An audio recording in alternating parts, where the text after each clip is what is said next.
O salão explodia em luzes e sussurros quando a notícia chegou como um golpe seco. Alguém tinha vazado o vídeo.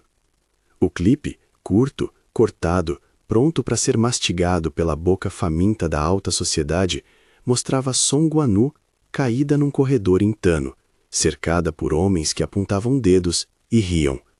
Não dizia nada óbvio, mas o suficiente.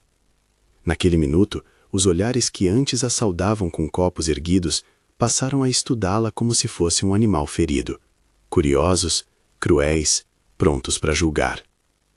Guanu sentiu o mundo encolher até o tamanho do seu próprio peito. O noivado com Luan, o orgulho da família Lou, a aliança que deveria consolidar reputações, contratos e desejos, foi o primeiro a se transformar em veneno. Risos disfarçados, notas trocadas, o assunto espalhando-se como pólvora pelo salão. Você viu o que disseram dela? Talvez aquele casamento precise ser repensado. O que haviam plantado na internet era apenas a desculpa que todos precisavam para eliminar a vergonha antiga que por tanto tempo tentaram evitar. Ao lado dela, como uma sombra com altivez, Rua não se movia mais do que o necessário. O guarda-costas que a equipe de segurança contratara poucos meses antes parecia feito de aço frio e precisão. Olhos calculistas, fala econômica, gestos que protegiam sem chamar a atenção. Quando alguém da mesa de Luan resmungou uma piada venenosa, ele enrolou o braço em torno do corpo dela com a firmeza de quem segurava não só um braço, mas uma linha tênue entre escândalo e destruição total. Não dê palco a eles, ele murmurou, tão suave que só ela ouviu. Havia algo naquela voz que não era apenas comanda, carregava uma promessa antiga, silenciosa, que Guanu não sabia nomear. Ela sabia que a humilhação era pública, mas a culpa não era apenas dela. Havia mão invisível por trás do vazamento. Rivais, talvez vivem com sua plateia de colarinhos brancos e sorrisos afiados, talvez membros do conselho que queriam a queda do Song Group para tentar uma reestruturação. A certeza era que, uma vez que o rumor correra, restaurar reputações exigiria mais do que palavras. No meio do banquete, Luan estava impressionantemente controlado. O orgulho dele, porém, apresentava rachaduras que não foram vistas à primeira vista. Seus olhos estavam rápidos demais, sua mandíbula tensa demais. Perder Guanu pela vergonha da família podia custar-lhe algo que o dinheiro raramente compra: a cara. Pela primeira vez desde que anunciaram o noivado, havia medo de ser ridicularizado junto com o nome da família. A proposição que ele fez no pequeno elevador de serviço, longe dos microfones, foi tão calculada quanto uma cláusula contratual. Você vai morar na casa da família comigo por um mês, disse ele. Se depois de 30 dias eu não ver mudança, assinamos a anulação, em público, no parapeto do nosso noivado. A aposta de Luan era mais do que uma chantagem emocional. Era um teste de status e resistência. Para ele, um mês era uma maneira de provar que, sob a luz intensa da opinião pública, o Anu ficaria. Para ela, aceitar significava expor-se ao controle íntimo do homem que, por meses, ela acreditou amar. Recusar representava admitir derrota. O Anu olhou para a rua, buscando algo que a guiaria. Ele apenas fez um leve inclinar de cabeça, uma autorização silenciosa, não pelo orgulho de Luan, mas por um raciocínio prático. O Anu não era uma pessoa de recuos fáceis. Aquele mês poderia ser arma ou prisão. Ela escolheu arma. Eu aceito, disse. A voz dela saiu firme, mas com um fio de gelo. Aceito sob uma condição. Todas as decisões da administração do meu trabalho permanecem comigo. E não haverá mais interferência pública ou vazamentos. Se você quer verdade, então eu quero um contrato. Transparência. Os aplausos foram só de fachada. Luan sorriu, mas o alívio no rosto dele tinha um sabor amargo. Em público estava tudo bem, por ora. Nos bastidores, as peças começavam a se mover. O incidente em Tanu foi a fagulha. Havia coisas no vídeo que não foram mostradas. Um carro que freou de súbito numa estrada de chuva. Um grito abafado. A sensação de som sendo cortado pelas luzes traseiras. Antes daquela noite, havia o acidente. Uma verdade que, para ela, marcava mais que cicatrizes. O Anu lembrava-se de uma dor pulsante atrás do olho, de uma mão enorme segurando seu pescoço do colarinho da blusa, e de um corpo que a puxou para fora do perigo. Alguém que havia se atirado entre ela e o abismo, que tinha respirado nela como se esse ato pudesse substituí-la por um milagre. A lembrança vinha em fragmentos, como janelas de vidro, cada uma mostrando um detalhe. Rostos desfocados, o cheiro de combustível, uma sirene longe como se viesse debaixo d'água. A recuperação deixou resquícios. Havia noites em que ela acordava com náusea e escuridão das bordas da visão, quando a cabeça batia de modo a trazer lembranças que não precisavam voltar. O médico havia dito que era provável um hematoma subdural, que deixara pequenas sequelas, tonturas intermitentes, lapsos de memória curtos. Nada estilhaçou completamente sua autonomia, mas havia um presente constante ali, uma insegurança que os outros usariam se soubessem explorar. Hu nunca falou daquele dia. Ficava em vigília, atento aos sinais menores, os pequenos tremores que tentavam escapar do corpo dela quando as luzes viravam loiros. Ele colocava a mão nas costas dela, guiava-a para o ar fresco, checava o pulso sem theatrics. Era uma proteção silenciosa que, aos poucos, começou a se acumular em dívida invisível. A viagem a Tanu foi uma tentativa de distração que saiu do controle. O Anu foi detida por algumas horas sob suspeita de conduta imprópria em um bar. Uma farsa preparada por quem sabia como manipular a polícia local e a mídia. O corpo de segurança do Song Group entrou em colapso, manchetes surgiram e a cidade inteira parecia observar. No carro da volta, Hua ficou ao lado dela com um silêncio comprimido. E, quando ela passou a mão pela testa, ele pegou a carteira profissional de um bolso e ordenou com a voz que não aceitava descartes. Eu vou arrumar isso. Não responda a ninguém ainda. Deixe comigo. Ele conhecia as pessoas certas, tinha números que pareciam selos de passagem. Hua telefonou para advogados, chamou um contato que sabia manobrar delegacias provinciais, fez arregos que exigiam acesso a recursos que não batiam como o perfil de um empregado de segurança comum. Ele tinha uma facilidade com o mundo que não se explicava apenas por eficiência. O modo como falava com assistentes de ministros, como tratava gerentes de elevador com uma deferência fria, como sabia nomes de executivos que sequer apareciam nas listas públicas. Eram detalhes que apontavam para algo maior. Mas Hua mantinha o rosto sério e as mãos ásperas. Simples fachada, dizia a postura. O casal de fotógrafos de Hua espreitava. Vivian sorria com dentes brancos e pontas afiadas. Sua presença em toda a cidade era tão calculada quanto a posição de peças num tabuleiro de xadrez. Ela era a rainha do café da manhã da cidade, a mulher cuja opinião sobre qualquer assunto decidia quais colunas iam para a página principal. Era de Vivian a mão que inclinou o jornal naquela manhã, e o jornal colocou a foto pista no centro da manchete. Vivian, que sempre quis o topo social de Wano, agora tinha o prazer da queda alheia. Quando os rumores atingiram a família Song, o telefone da matriarca não parou. Conselhos, ameaças, humilhações íntimas, e a exigência de que Wano provasse algo que ninguém havia pedido com seriedade antes: competência. O Song Group estava em meio a uma concorrência crítica, um projeto chamado Jingo, que podia decidir a posição sustentável da empresa por anos. Perder a confiança pública seria como perder a licença de respirar na alta roda. Contratos se evaporariam, conselheiros poderiam ser trocados, e Luan não podia permitir que sua linha de sucessão e o casamento anunciado fosse vista como um fardo. Foi então que Luan sugeriu a aposta publicamente, com flashes de câmeras e aplausos discretos. Um mês, sob o teto de sua família, com regras que o favoreciam tanto quanto o constrangiam. Para ele, seria uma maneira de testar se ela se reerguia ou afundava, se merecia permanecer no pedestal social ao lado dele. Para ela, era uma oportunidade de estar perto das articulações que poderiam afetar sua empresa, e de provar, se necessário, que não precisaria do pedestal para triunfar. A proposta ganhou a cidade. Em cafés, em redes, nas sedes de empresas, as pessoas discutiam se ela resistiria. Hua, observando o jogo, permaneceu ao lado dela, sem intervir, a face pétrea e imutável, possivelmente entendendo o risco. Hu era a âncora silenciosa. Ele tomou providências não para controlar as narrativas, mas para proteger o Wano contra consequências que iam além do social.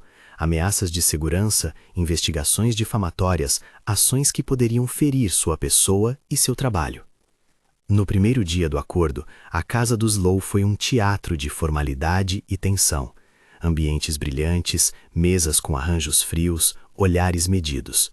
O Wano entrou com uma mala pequena e um semblante calculado. Ela tinha decidido usar os 30 dias como campo de prova. Se ganhasse o projeto Jingo, o equilíbrio mudaria.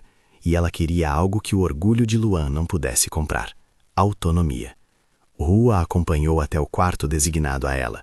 simples, sem ostentação, um recanto prático, montando um perímetro que parecia invisível ao público, mas óbvio para quem já havia aprendido a ler perigo. Nos primeiros dias, as regras de convivência foram estabelecidas. Hu cumpriu sua função com precisão militar, horários de ronda, checagens, relatórios discretos. Ele não invadia, não opinava, mas sabia quando agir. Em um jantar em que Luan tentou provocar, um gesto de Hu foi suficiente para apagar o fogo. Um olhar direcionado, a maneira como se posicionou entre o Ano e os olhares predatórios. Era proteção sem cerimônia, sem declarações sonoras. Para o Ano, era conforto agridoce. Ele a protegia, porém permanecia uma fortaleza impenetrável. Dentro daquela proteção, o Ano começou a agir. Nas reuniões de diretoria que se seguiram, ela se apresentou com sangue frio. Não era apenas sobre imagem, era sobre competência. Reuniu provas, contatou parceiros, consolidou uma estratégia técnica para o projeto Jingu que dependia menos de favores e mais de produtividade e inovação. Sua equipe notou, seus aliados voltaram a se alinhar. Havia risos internos quando ela expôs os erros da concorrência com números e modelos, e olhares que antes eram condescendentes começaram a chumbar. Mas as feridas do vídeo ainda ardiam. A cidade havia plantado dúvidas, e dúvidas crescem como ervas daninhas. Foi numa tarde em que ela foi ao shopping para tratar de uma pauta social que algo pequeno aconteceu, um sinal tão sutil quanto um bilhete debaixo da porta. Enquanto fazia o trajeto com Hu ao lado, um segurança do centro comercial inclinou a cabeça com respeito que ela não atribuía a desconhecidos. Mais que isso, um gerente passou discretamente um folder com o selo do Hu Security Group e ao lado um cartão com o sobrenome Hu estampado em letras que não costumavam ver-se em cartões comuns. Não era ostentação, era reconhecimento. A maneira como as pessoas abriam caminho ao redor dele não era apenas por medo, era deferência. Foi um pequeno deslize, um vislumbre desse universo paralelo que Hu habitava, e o Ano sentiu algo novo, curiosidade. Ela começou a reparar em outros detalhes. Hu parecia ter passe livre em prédios onde a segurança discutia com diplomacia. Sua voz abria portas que pareciam fechadas a qualquer outro. Em plena reunião com fornecedores, ele corrigiu uma cláusula contratual com conhecimento técnico inesperado. Ele não falava de compromisso com cifras, não brandia riqueza. Fazia o que precisava com precisão e recursos que pareciam vir de um lugar que ele não admitia. Eram sombras de uma identidade que ele decidira esconder. Por quê? Proteger, talvez? Evitar que alguém se aproximasse por interesse, talvez? Ou havia algo mais complexo, tão enraizado que a razão seria contada só quando fosse inevitável? Houve pequenas vitórias públicas. O conselho teve de adiar uma votação, a imprensa começou a desconfiar de manipulação e o nome de Wano deixou de ser sinônimo de escândalo. Nos corredores, ela ouviu que o Song Group poderia ganhar o leilão do Jingu se mantivesse a estratégia correta. Luan, vendo a maré virar, tornou-se mais volátil. Ele ainda a queria, mas agora havia raiva e medo em sua busca. Não mais simplesmente orgulho, mas a sensação de alguém que descobrir que o seu jogo está perdendo para outro jogador invisível. Um dia, numa conversa íntima no jardim da casa dos Low, entre o ruído distante de fontes e a luz alaranjada do fim de tarde, o Ano perguntou, quase sem intenção, o que realmente havia acontecido no dia do acidente. Ela precisava fechar o círculo. Huou olhou para ela com uma paciência que escondia muito. Seus olhos, geralmente frios como aço temperado, tinham naquele momento um brilho que se parecia perigosamente com ternura. Eu estava lá, ele respondeu. Não por dever, por escolha. Você foi o que eu protegi primeiro. Ela não perguntou mais, não naquele momento. Havia coisas que ele não dizia e ainda assim fazia. O que ele fazia tinha sido suficiente para mantê-la viva e para garantir que mesmo que o mundo tentasse derrubá-la, alguém decidira que não seria tão fácil. Essa dívida não tinha preço, mas começou a ganhar forma como uma corrente que poderia um dia ligá-los de um modo que eles ainda não estavam prontos para nomear. O primeiro mês avançou com uma mistura de normalidade forçada e estratégias afiadas. Huou continuava sendo mais que um guarda-costas, era uma estratégia da sombra. Em reuniões, os olhares percorriam a sala e vinham de volta a ele, perguntando-se de onde vinha tanto controle. Havia uma autoridade discreta, uma autoridade que não combinava com a ideia comum de um segurança contratado. O Ano repassava os fatos, consolidava as provas, e lentamente as peças que formavam o enredo do vazamento começaram a apontar para o mesmo caminho. Uma rival interna, gente que lucraria com sua queda, e talvez alguém contratando vazadores em redes menores. O clima em casa era de tensão controlada. Huo mantinha rotinas que a protegessem, e o Ano, por sua vez, ajustava seu comportamento como quem afina um instrumento para extrair música sem quebrá-lo. Em ocasiões, quando a cidade se acalmava por horas, ele falava pouco sobre si. Mas quando fazia, suas palavras traziam uma explicação simples e cruel ao mesmo tempo. Ele havia escolhido a anonimidade porque sabia que riqueza trazia cobiça, e cobiça poderia interferir nas atenções puras que ele queria dar a ela, não para posses, mas para protegê-la de verdade. Houve um jantar quase ritual em que Luan, cansado de ver a maré virar, decidiu confrontar o Ano na frente dos convidados. Sua voz tinha a prática de ódio e encanto. Ele se aproximou e, por um momento, parecia implorar para que ela não o empurrasse da vida dela. A tensão atingiu um pico. Huo colocou-se entre eles como uma rocha. As palavras de Luan tintilaram na sala como pregos. Ele exigia retribuição, queria a certeza de que a imagem estaria de volta. O Ano, porém, já não era a jovem que se encolhia. Suas respostas foram exatas, pontuais, às vezes cortantes. Não é sobre imagem, disse ela, é sobre competência, e não sou propriedade de ninguém. A humilhação pública não fora apagada, ela ainda ardia em muitos dias de madrugada. Mas o Ano articulava um caminho. Aceitar o mês na casa de Luan não era resignação, era manobra. Ela iria usar esse tempo não para mendigar um antigo afeto, mas para provar a autonomia, e no processo, descobrir a extensão daquilo que Huo protegia. E havia outra certeza ali. Huo não era um empregado comum. Havia algo nele, gradualmente revelado em hábitos, contatos e deferências que sugeria uma origem distinta. Quando os primeiros boatos começaram a circular de que o guarda-costas poderia ser alguém com sobrenome importante, uma família poderosa, o Ano entendeu que havia mais jogo do que imaginavam. A ideia de Huo como um herdeiro bilionário estava no ar como um rumor que poderia explodir. Por ora, ela apenas observou. Huo deixava pistas, mas nada que pudesse caracterizar o golpe final. Era como se ela a testasse. Estava ela pronta para aceitar que quem a protegia tinha tanto para perder quanto para oferecer? Naquele ponto, o mês ainda tinha semanas pela frente, e o jogo se aprofundava. Havia pequenos sinais de apoio vindo de lugares impensados. Um acionista que não costumava opinar em público defendeu a postura de Ano num encontro. Uma matéria com dados técnicos reabilitou seu nome em círculos específicos, e a equipe jurídica começou a fechar lacunas que poderiam ter sido usadas contra ela. Aos poucos, a maré virava, e Luan, que começou a apostar, agora apanhava de maneira verbal que ele não soube exatamente administrar. Na calada de uma noite, depois de uma reunião importante, ela encontrou Huo no corredor, encostado na parede fria, as mãos nos bolsos. A luz era baixa e o corredor cheirava a limpeza e a formalidade de um lar que hospedava tapetes e protocolos. Por que esconder tudo isso? Ela perguntou, sem rancor, apenas curiosa. Ele a olhou por um longo segundo. Havia algo que ele queria dizer. Cuidado, como se cada palavra pudesse quebrar algo. Porque se eu disser, as pessoas virão por mim, respondeu ele. E se vierem por mim, virão por você também. Eu não podia aceitar que te usassem como ficha de jogo. A afirmação foi simples e dolorosa. Em sua simplicidade, ela continha um tipo de lealdade que os cobradores da cidade não tinham considerado. Hu preferia ser desprezado e invisível, a permitir que interesses alheios sequestrassem a vida dela. Era uma devoção calculada, não por amor romântico anunciado, mas por um propósito firme.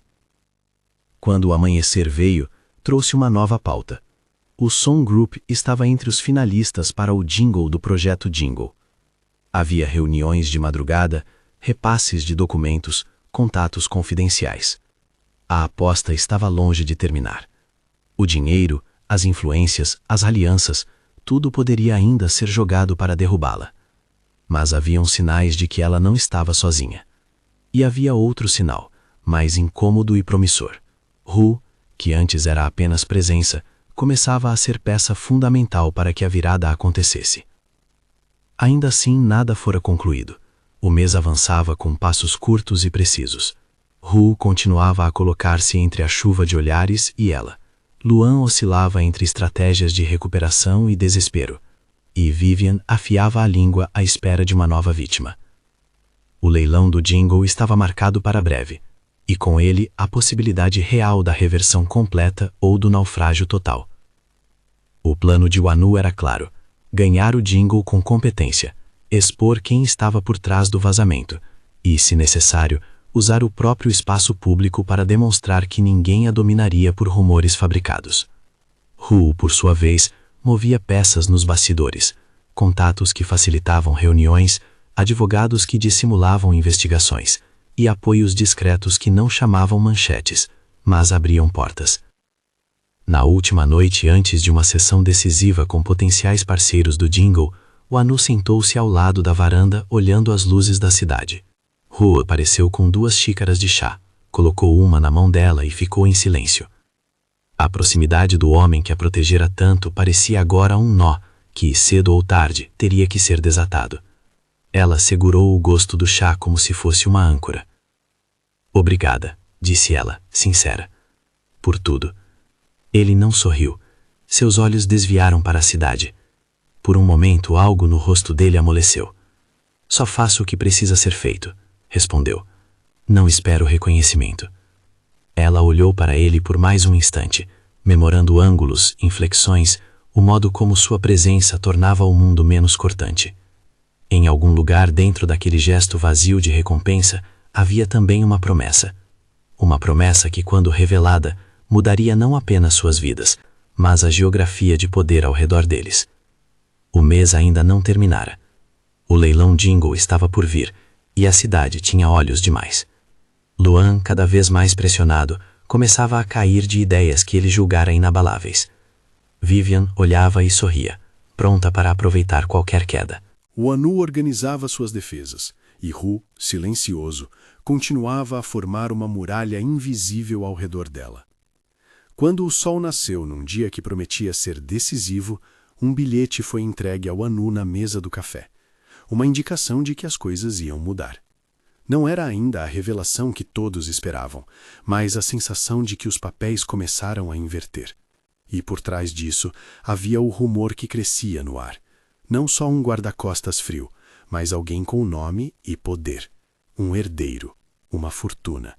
Tudo isso pairando como fumaça, próxima o suficiente para queimar, distante o bastante para manter o mistério.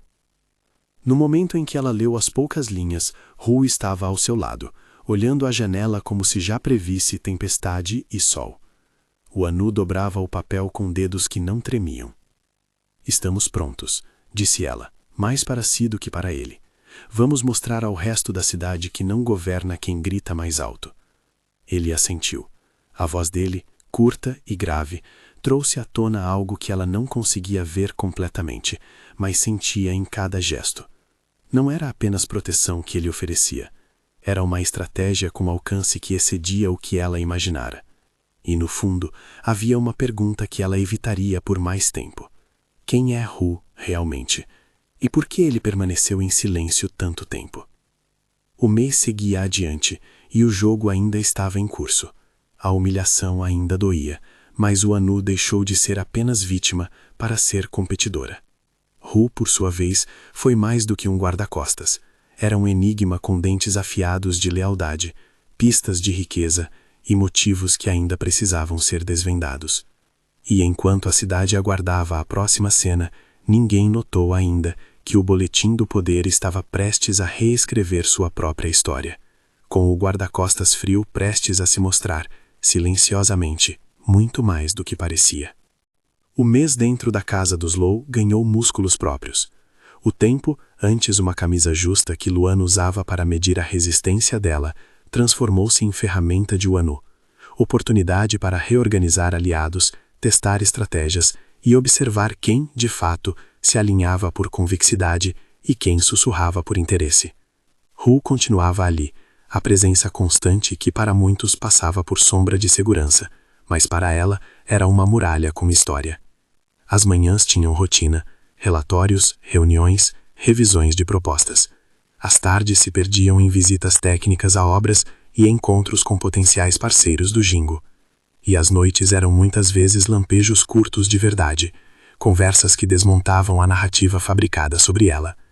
Em um desses encontros longos, quando a diretoria decidiu refinar a proposta técnica, O Anu deixou que sua voz mostrasse o que as fofocas não poderiam: domínio do conteúdo, clareza de propósito, reconhecimento do impacto social do projeto. Havia exatidão nas suas palavras.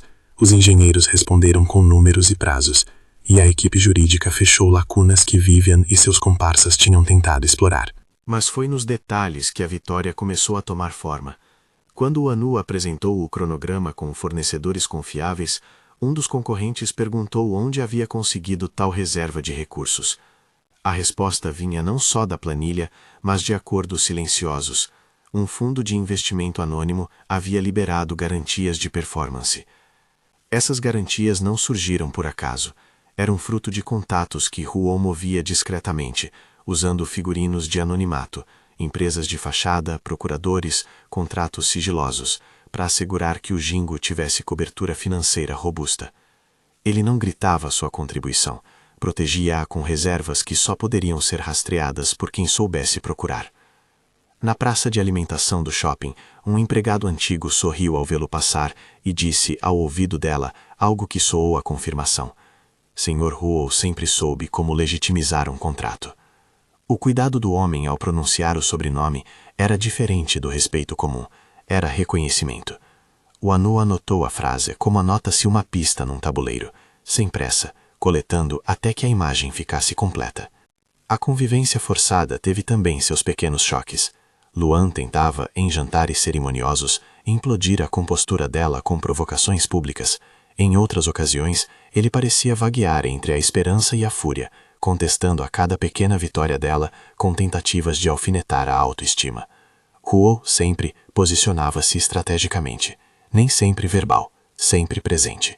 Em um desses confrontos, Luan o acusou de intromissão. "Quem é você para se meter assim?" bufou, olhando-o nos olhos. Huo sorriu uma vez, curto, como lâmina. A resposta não foi uma explicação, foi um gesto. Tirou do bolso um envelope com um documento simples, o protocolo de uma reunião com um fornecedor internacional, e colocou sobre a mesa. O protocolo registrava horários, nomes e selos que poucos poderiam conjugar com a figura de um simples segurança. Foi suficiente para interromper o ataque de Luan sem apelar para demonstrações públicas. Era um aviso discreto. Não subestime quem tem alfinete sob a manga.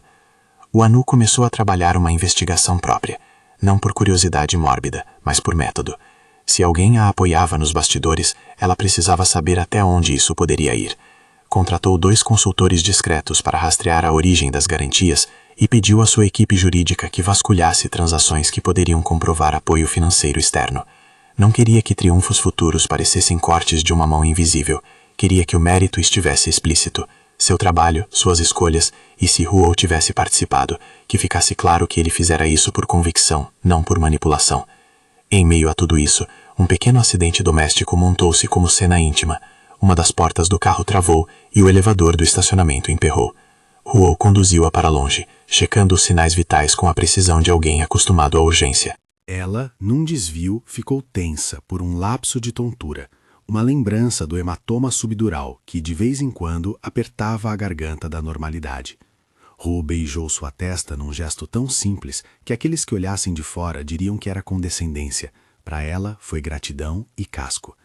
Em voz baixa, ele repetiu, como se dissesse uma oração sem fé. "Se algo acontecer, eu respondo por isto." Ela entendeu a intensidade. Não havia drama nas palavras, apenas responsabilidade.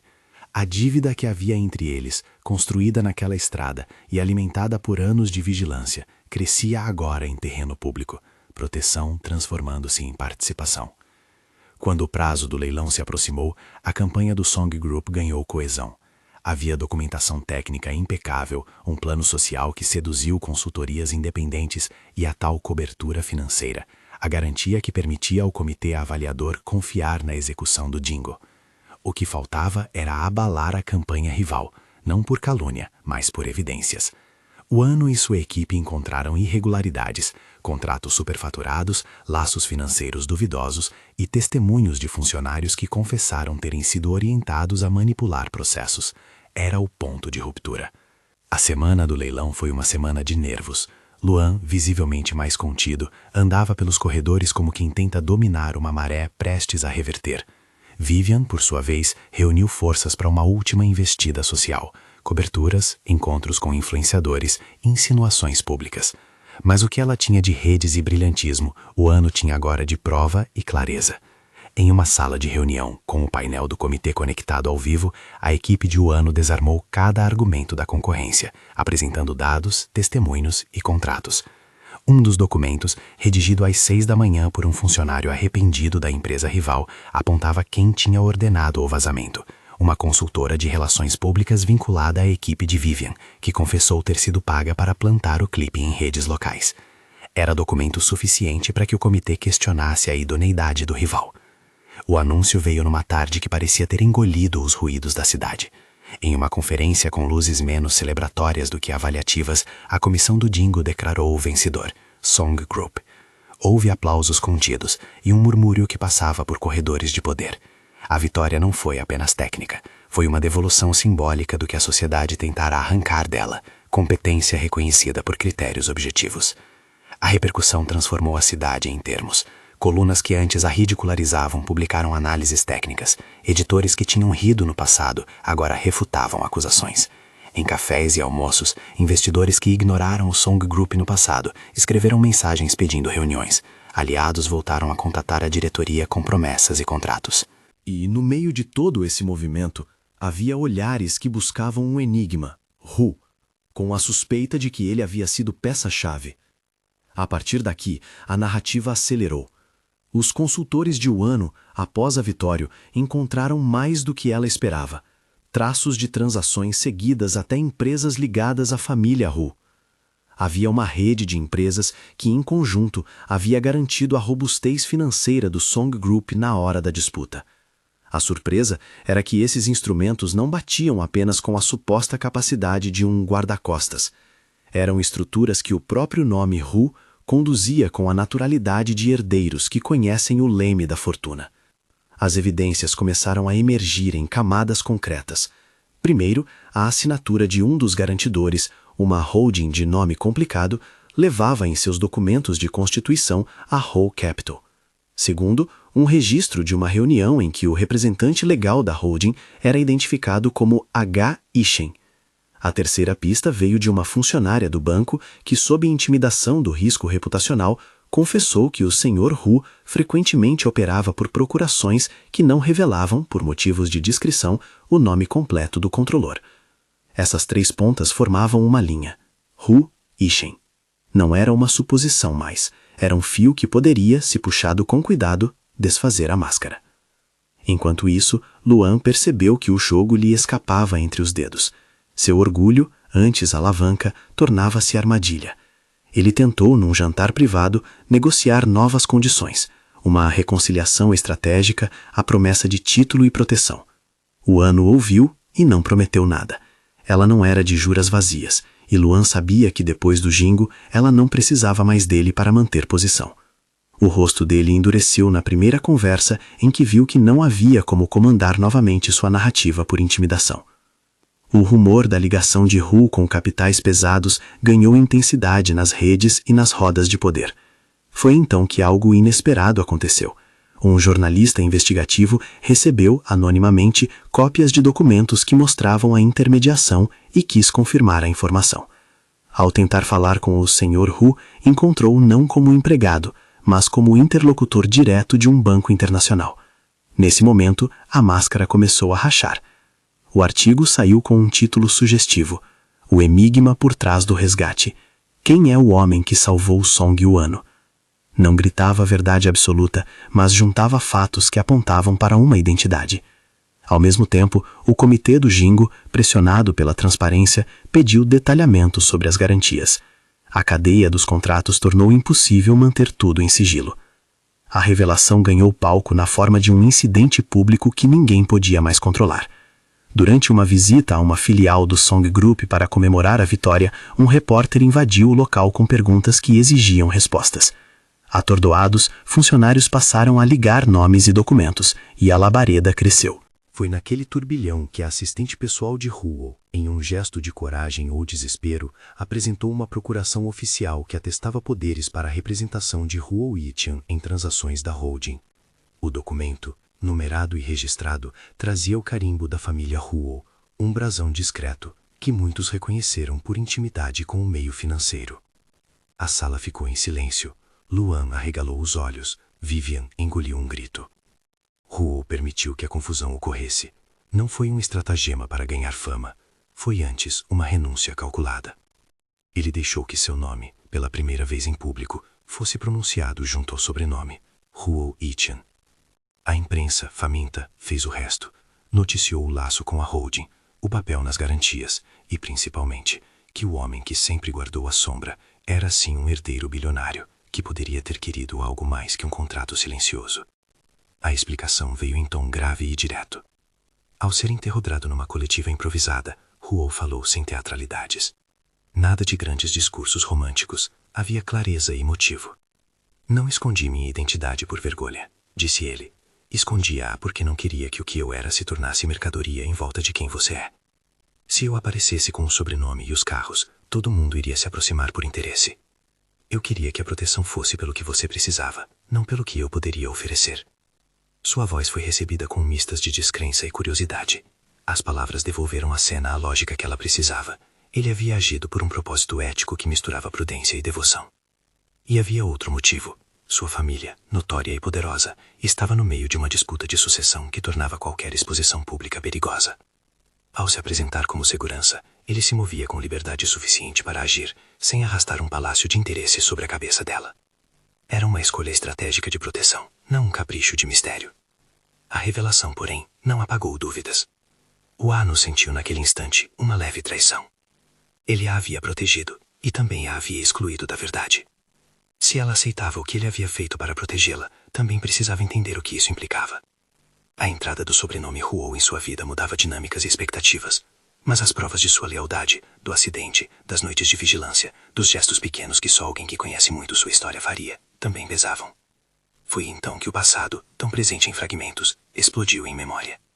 No hospital, alguns anos atrás, quem a puxara do carro foi uma sombra que cheirava a couro e perfume amargo.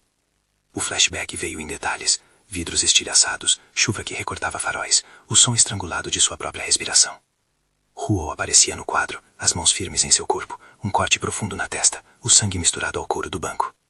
Ele a tirara de um abismo literal. A sirene vinha tarde, mas a ação não. No centro do flash havia um rosto jovem, decidido, que se jogara sem pensar entre o veículo e o tráfego, assumindo o impacto do choque.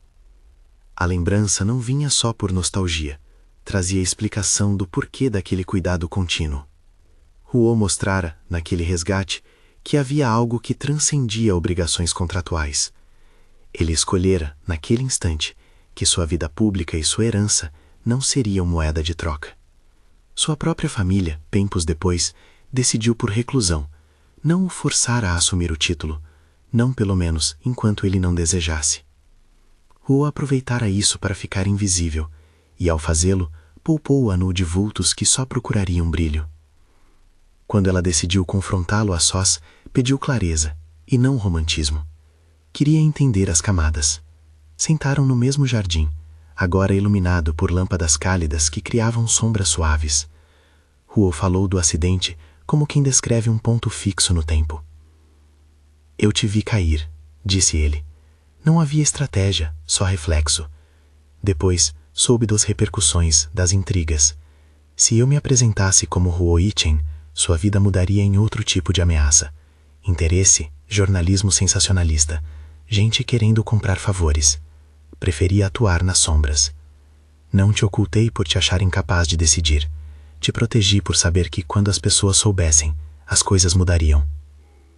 Ela o viu, e viu o peso em seus olhos. Havia honestidade e uma forma de sacrifício que ela não podia ignorar.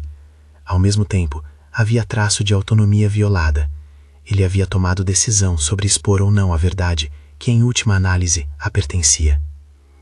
O Anu tinha naquele momento a escolha de aceitar a proteção que vinha com segredo ou pedir uma troca, transparência em troca de parceria. Ela optou pelo diálogo e por isso pediu que ele justificasse não só com palavras, mas com ações que ele mostrasse estar disposto a mudar. Enquanto isso, o mundo externo se agitava de outras formas. A família de Vivian, encurralada por provas e por uma investigação que se aprofundava, começou a perder influência. Documentos que apontavam para pagamentos a agentes locais para manipular policiamento e imprensa chegaram ao tribunal. Vivian, que fazia poses e sorrisos em eventos, viu seu verniz descascar quando o conselho do jornal que a apoiava anunciou uma auditoria externa. A humilhação social que antes havia sido infligida ao Anu agora encontrava devolução. A mulher que plantou o rumor estava no centro de um escândalo por difamação empresarial e conivência com fraudes. Não foi uma vingança movida por raiva, mas por justiça, que vinha sob a forma de evidência. A batalha pública seguinte foi mais sutil. Luan, que até então controlava o passo de sua própria narrativa com orgulho e medo, viu-se isolado. Amigos de negócios que antes o cercavam agora calculavam riscos. A sua família avaliava perdas. Em uma aparição pública para tentar reconquistar terreno, ele buscou o Anu em frente a convidados e câmeras. Parecia diferente de antes. Não apenas o homem ferido de orgulho, mas alguém que pela primeira vez sentia o gosto ácido do descompasso. "O Anu", começou ele, com voz que oscilava entre firmeza e súplica. "Eu errei. Isso não é só sobre aparências. Eu machuquei você e quero consertar." As palavras ecoaram pelo salão. Havia entre as pessoas um silêncio que se apertava com expectativa. Ele ajoelhou-se, gesto extremo, público, que se tornou cena viral em segundos. Foi uma imploração despojada de falatórios corporativos. Havia no joelho prostrado a humilhação que, curiosamente, o dinheiro não conseguia retificar. O Anu segurou sua respiração. O passado e o presente se tocaram naquele momento. O noivado, que fora promessa, agora se resumia a uma ação pública, um pedido que poderia significar retorno ao que foi ou reconhecimento de que uma ponte fora queimada. Ela podia ali entregar-se a um roteiro de recuperação que muitos esperavam, voltar ao antigo pedestal, aceitar o lugar que lhe fora marcado. Ou poderia responder a quem nos últimos meses tivera permanecido ao seu lado em silêncio, com risco e com verdade. Antes de responder, ela olhou para Huo. Ele permaneceu em pé, como sempre, uma rocha erguida. O rosto dele continha uma paciência que cortava, quase como aço. Ele não interveio, não puxou o lenço para silenciar o homem que ainda amava em parte. Não era seu papel. Mas havia algo no ar que pedia decisão consciente. O Anu deixou que sua resposta fosse, antes de tudo, dela. Não era retaliação, nem conquista, era julgamento. "Luan", disse, com a voz que aprendera a calibrar contra o rumor. "Você me ofereceu um lugar de proteção, revestido pela sua imagem. Mas quando as coisas foram difíceis, você considerou a minha queda mais que a minha dor. Você decidiu pelo que sua família diria, antes de decidir pelo que eu precisava. Não é que eu não tenha perdão. Eu posso perdoar, mas eu não posso voltar para um lugar que me coloca em segundo plano, em nome do prestígio." Os olhos dele se encheram. O pedido de joelhos transformou-se em algo mais do que espetáculo. Era um reconhecimento tardio. Ele tentou falar, pediu para ser ouvido, prometeu mudanças, notou seu erro. Mas o Anu deu seu veredicto. Havia um caminho da reparação que exigiria mais que palavras. E, no entanto, não prometeu retorno. Era uma escolha que deixava portas abertas para o futuro, mas não devolvia o passado de imediato. Nesse mesmo instante, em outro ponto do salão, a família Huo sentiu as ondas da repercussão. Mensagens cruzavam corações e gabinetes, conselheiros, membros do conselho, irmãos com olhares calculistas. Huo havia rompido a reclusão, e com isso arrastara assuntos de herança ao centro. Alguns membros da família o censuraram por expor o nome. Outros, silenciosos, avaliaram que a ação dele trouxera algo que eles jamais aceitaram em público: liberdade pessoal para escolher. O clímax do embate veio quando uma audiência pública, convocada pelo Conselho do Jingu para esclarecer as garantias, recebeu uma denúncia de conflito de interesse apresentado por Vivian e apoio seu. Luan tentou usar o momento para ressuscitar uma narrativa que pusesse em dúvida sobre os mecanismos da vitória do Song Group. A sala estava lotada, e foi aí, com câmeras apontando e olhos voltados, que Hua tomou uma decisão concreta. Abriu diante de todos as provas da contribuição e explicou, documento a documento, como havia sido feita a intermediação. Ele não assumiu glória, expôs com clareza que sua intenção fora sempre a de proteger a integridade do processo, evitando que eles fossem reféns de interesses duvidosos. Apresentou contratos, procurações e registros bancários que provaram duas coisas: a existência das garantias e que cada intervenção de sua parte fora legal e justificada. Quando falou sobre o acidente e sua posição de guardião, não fez pose, falou com frieza e, por fim, com ternura. A plateia, que antes buscava escândalo, viu um homem disposto a responder por suas ações. O resultado prático foi duplo. Vivian e seus comparsas viram investigações internas aprofundarem-se. Luan entendeu, dolorosamente, que sua posição havia sido abalada por suas próprias falhas morais. E o Anu descobriu que o homem que sempre afirmara proteger não só tinha o poder de destruir quem a caluniou, mas a recusa em fazê-lo por número ou aparência. Ele o havia feito porque acreditava nela. A imploração de Luan não desapareceu em humilhação solitária. Transformou-se em proposta, reparação tangível, pedido público de desculpas e disposição de abdicar de privilégios que tinham sustentado sua arrogância. Éramos testemunhas de um homem despindo-se de máscara, implorando não por retorno fácil, mas por segunda chance. O que para quem o conhecia, soou como uma ruptura. O Anu ouviu tudo. Não foi impulso que a guiou, foi um cálculo moral ligado à dignidade. No dia seguinte à audiência, o Anu passou horas no escritório. Ela revisitou arquivos, repensou alianças e por fim concluiu que sua decisão não deveria ser tomada por espetáculo. Ela queria algo mais concreto, reconhecimento pelo que era e justiça pelo que havia sofrido. Convocou uma coletiva e, diante de jornalistas e câmeras, anunciou que não retomaria imediatamente o noivado. Deu-lhe espaço e tempo para que Luan mostrasse mudanças reais e deixou claro que sua vida seguiria. Era uma resposta que devolveu autonomia ao que fora pedido de união, não um retorno automático, mas uma escolha consciente.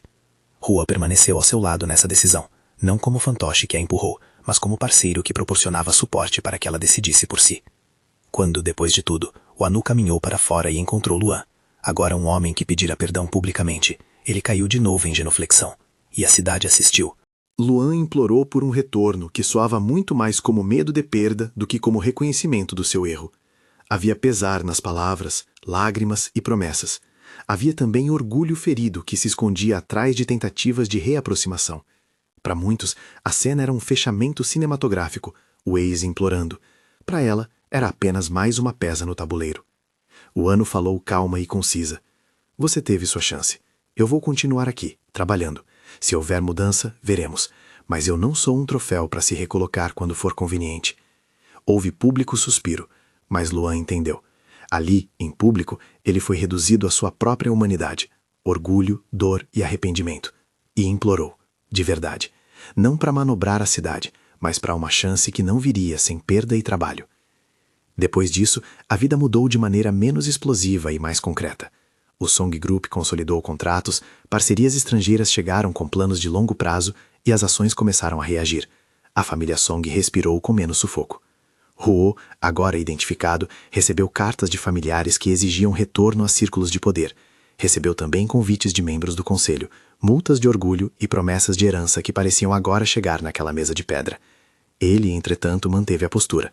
Afirmou que permaneceria trabalhando ao lado de Wano naquilo que fosse necessário. Não como troféu, não como salvador, mas como parceiro leal. O último ato público antes da resolução veio com um jantar em que a família Lou convidou para uma cerimônia discreta. Luan esperava que talvez algo se passasse que seguisse o script antigo. Ao chegar, encontrou uma sala onde olhares avaliavam e a vida passava com passos menos ruidosos. No fim do evento, o Anu pediu a palavra. Em poucas frases, ela agradeceu o apoio real, não o interesse, e falou da experiência de ter sua imagem atacada. Falou de responsabilidade, competência e da importância de verdadeiros aliados. E pressionou a necessidade de que, quando a cidade julgasse, julgasse com critérios claros. Ao terminar, as luzes reduziram a intensidade da plateia. Luan, que antes teria buscado um gesto grandioso, aproximou-se com humildade. Ele não se ajoelhou dessa vez. Em vez disso, ofereceu um envelope, um pedido por escrito de desculpas formalizado com compromissos públicos, doações, projetos de apoio à causa social do Song Group, reformulação de práticas da sua empresa para favorecer transparência. Era uma proposta concreta. A imploração anterior virou um plano que caberia na história se, e somente se, a mudança se sustentasse. O Anu respirou fundo e respondeu com equidade. Aceitou os termos de reparação, mas deixou claro que o amor e a confiança não se recompram com documentos. Propôs que ambos trabalhassem em projetos separados e que, com o tempo, se medisse não a restauração automática de um noivado, mas a construção de confiança. Foi uma concessão de dignidade. Não fechou portas para aprendizado, mas não devolveu uma aliança perdida sem esforço. O epílogo veio alguns meses depois, neste novo equilíbrio de poder. Song Group prosperava sob sua liderança. A reputação de Wano foi pouco a pouco reescrita por seu trabalho e pelas vitórias técnicas que veio a colher. Vivian foi afastada de círculos influentes, Processos seguiram seus trâmites, e o público que se deliciara com escândalos descobriu que a vida é menos saborosa quando a maldade precisa de provas para se sustentar. Quanto a Ruo, a reaproximação entre ele e o Onoka não foi instantânea nem feita de grandes gestos públicos. Foi construída em noites de revisão de contratos, em conferências que exigiam presença e em viagens que testavam resistência. Em uma dessas viagens, quando um problema de logística quase sabotou uma entrega do Jingo, Ruo correu não como herdeiro que gastava influência, mas como quem coloca corpo entre a falha e o projeto. Ele não buscou reconhecimento, foi simplesmente, e isso bastou, o pilar que se consolidava no cotidiano. A transparência que ela pedira veio também de sua parte. Ele abriu conversas com a família, pôs em dia relatórios e mostrou estar pronto a dividir o mundo que até então havia mantido separado. Eles chegaram a um entendimento prático. Poderiam haver um futuro compartilhado, mas sem pressa, regido por respeito, dever e reciprocidade. Ele reconhecerá seu papel público quando fosse necessário para proteger o projeto, e se isso exigisse sacrifício, ele o faria sem fanfarras. Ela, por sua vez, aceitou que havia na escolha dele de anonimato um tipo de amor que precisava ser visto não por pompa, mas por consistência. E Luan? Ele seguiu um caminho de reconstrução mais solitário. Não foi transformado do dia para a noite. Teve que desfazer práticas e abdicar de vontades antigas. Ao pedir por volta, implorou de joelhos simbólicos e depois trabalhou para honrar os termos da reparação. A cidade observou esse processo de longe e, aos poucos, o homem orgulhoso que caíra em humilhação pública voltou a ocupar um lugar, menor, mais correto, mais consciente. No fim, a lição se mostrou menos sobre quem tinha dinheiro e mais sobre quem esteve disposto a ficar quando as luzes apagaram. Son Ono não escolheu por riqueza, escolheu lealdade e respeito. Ruo não apareceu como herdeiro para submeter sua vida à narrativa da moeda, mas como um homem que abriu mão do anonimato para ser honesto. O ex implorou e aprendeu a ficar em pé com dignidade, e a cidade, que outrora festejara a queda, aprendeu por meio da virada que a reputação é frágil e que a verdade pode ser reconquistada com trabalho. No último quadro, ela e Ruo caminaram pelo terraço do prédio do Son Group ao entardecer. A cidade lá embaixo parecia mais pequena, menos faminta. Eles não precisaram de grandes declarações. Sobraram os atos, contratos assinados, reuniões lideradas por Wanu e apoio estratégico de Ruo, que agora caminhava não mais na sombra, mas ao lado dela, com nome e escolhas claras. O que fora um guarda-costas frio, virou herdeiro, com razões e com um cuidado que não era possessivo, mas protetor. Em algum ponto da cidade, Luan observou a cena e sentiu pela primeira vez que o orgulho que perdera o ensinara uma virtude que não vinha de títulos. Se você se viu preso entre esses minutos de vitória e humilhação, entre promessas quebradas e lealdade silenciosa, conte para alguém que vai gostar dessa história. E diga nos comentários, quem você acha que mais mereceu a confiança dela?